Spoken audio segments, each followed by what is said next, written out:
एक दफ़ा का ज़िक्र है। एक जंगल में शेर रहता था। एक दिन वो शेर सो रहा था कि अचानक वहाँ चूहा आ गया। शेर के बालों में घुस के उसकी दुम से खेलने लगा।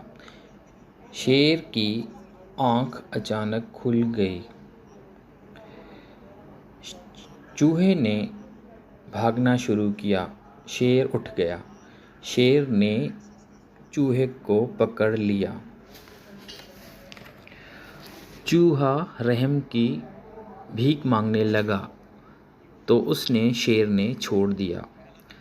लेकिन चूहे ने कहा, मैं एहसान का बदला ज़रूर दूंगा। तो शेर हंस पड़ा।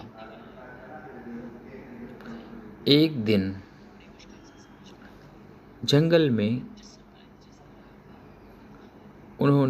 शिकारियों ने अपना जाल बिछा दिया तो शेर उस जाल में फंस गया। जब चूहे को इसका पता पड़ा तो उसने शेर के जाल को काटा।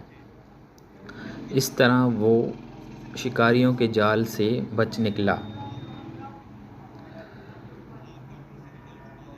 चूहे ने शेर की मदद की। आपकी मदद का शुक्रिया।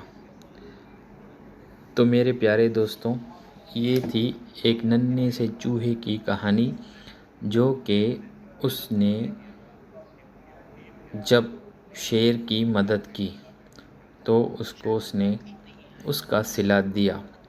तो आप भी सबके साथ नेकी करें और अल्लाह पाक आपके साथ है इंशाअल्लाह।